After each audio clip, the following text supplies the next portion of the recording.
कभी सोचा है कि हम सबके पास दिन में वही 24 घंटे होते हैं, चाहे कोई टॉप साइंटिस्ट हो या फिर एक ओलंपिक एथलीट। तो फिर फर्क कहाँ से आता है?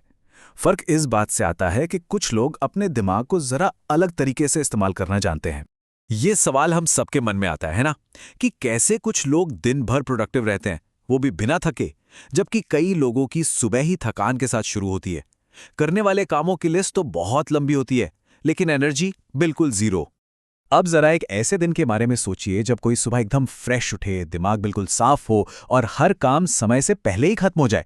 पता है, ये कोई सपना नहीं है, इसके पीछे पूरा विज्ञान है। देखिए, इन दो तरह की दिमागी हालतों के बीच का फर्क ही हमें बताता है कि हमारा असली लक्ष्य क्या है।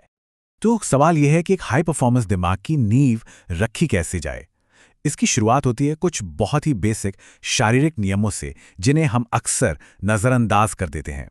हम अक्सर नींद को एक लग्जरी की तरह देखते हैं कि भाई काम पहले नींद बाद में, लेकिन सच तो यह है कि प्रोडक्टिविटी की पहली और सबसे जरूरी सीढ़ी नींद ही है। ये समझना बड़ा दिलचस्प है कि नींद सिर्फ आराम करना नहीं है। जैसा कि यहाँ दिख रहा है, सोते समय हमारा दिमाग असल में दिन भर के फालतू विचारों और तनाव के कचरे को साफ कर रहा होता है, और इसी सफाई की वजह से सुबह उठकर फैसले लेना आसान लगता है और मोटिवेशन भी अंदर से आता है। और ये बात पूरी कहानी को एक लाइन में कह देती है। मतलब साफ है, प्रोडक्टिविटी की शुरुआत बिस्तर से होती है। दिमाग को उड़ान भरने के लिए आराम देना ही पड़ेगा। जब भी दिमाग में धुंधलापन महसूस होना, तो अक्सर हमें कॉफ़ी की नहीं बल्कि एक छोटी सी वॉक की ज़रूरत होती है।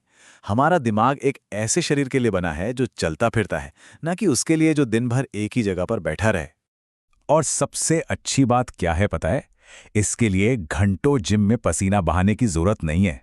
सिर्फ 20 मिनट की एक तेज वॉक भी दिमाग की उस धुंध को हटाकर फोकस को वापस पटरी पर लाने के लिए काफी है। होता क्या है कि एक्सरसाइज के दौरान हमारा दिमाग डोपामीन और सेरोटोनिन जैसे केमिकल्स रिलीज करता है।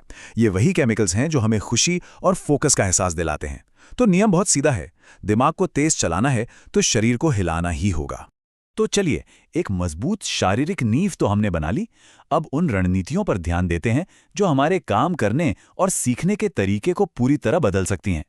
मतलब ज्यादा मेहनत नहीं, बल्कि स्मार्ट तरीके से काम करना। मल्टीटास्किंग शायद प्रोडक्टिविटी का सबसे बड़ा झूठ है। सच तो यह है कि हमारा दिमाग एक साथ कई काम कर ही नहीं सकता। वो तो बस बहुत तेजी से एक काम से दूसरे काम पर स्विच करता रहता है। और इस लगातार स्विचिंग का नतीजा एनर्जी खत्म, गलतियां ज्यादा और काम की रफ्तार धीमी। वहीं दूसरी तरफ जब कोई एक ही काम में पूरी तरह डूब जाता है, जिसे डीप वर्क कहते हैं, तो काम की क्वालिटी और स्पीड दोनों ही बढ़ जाती है। हमारा दिमाग कोई टेप रिकॉर्डर तो है नहीं कि एक बार सुना या पढ़ा और सब कुछ याद हो गया। नहीं, वो ऐसे काम नहीं करता। दिमाग भी मसल की तरह है। इसे मजबूत बनाने के लिए दोहराव यानी कि रेपिटेशन की कसरत चाहिए। कोई भी नई स्किल हो या आदत, उसे बनाने के लिए बार बार दोहराना बहुत जरूरी है, क्योंकि आखिर में जो बातें हम बार बार सोचते हैं और करते हैं, वही हमारी पहचान बन जाती हैं। कहते हैं ना कि एक तस्वीर 1000 शब्दों के बराबर होती है। ये सिर्फ एक कहावत नहीं, बल्कि दिमाग का विज्ञान है। हमारा दिमाग लिखे हुए शब्दों से कहीं ज्यादा तेजी से तस्वीरों को समझता है और याद रखता है। तो अगली बार जब कुछ भी याद रखना हो, तो उसे एक विजुअल में बदल दीजिए, उसे ड्रॉ कर लीजिए, एक माइंड मैप बनाइए या उससे जुड़ी कोई तस्वीर ढूंढिए। ऐसा करने से वो जानकारी सिर्फ एक तथ्य नहीं रहती, बल्कि एक अनुभव बन जाती है, जिसे भूलना बहुत मुश्किल होता है। ठीक है, अब बात करते हैं दिमागी खेल के सबसे जरूरी हिस्से की, अपनी मानसिक स्थिति को संभालना, यानी हमारी एनर्जी और हमारी भावनाओं का मैनेजमेंट। तनाव एक अदृश्य दुश्मन की तरह है जो चुपचाप हमारी सोचने की शक्ति को धीमा कर देता है। इसे जिंदगी का एक सामान्य हिस्सा मानकर नजरअंदाज नहीं करना चाहिए। ये असल में एक वार्निंग साइन है कि कुछ तो संतुलन से बाहर है। एक बात हमेशा याद रखनी चाहिए, हम तर्क से यानी लॉजिक से प्लान बनाते हैं, लेकिन एक्शन हमेशा भावनाओं से लेते हैं। जिस काम से इमोशनल कनेक्शन न हो, वो एक बोझ बन जाता है और उसे पूरा करना लगभग नामुमकिन सा लगता है। इसीलिए हर लक्ष्य के पीछे एक भावनात्मक क्यों खोजना बहुत जरूरी है। खुद से पूछना होगा, मुझे ये असल में क्यों करना है?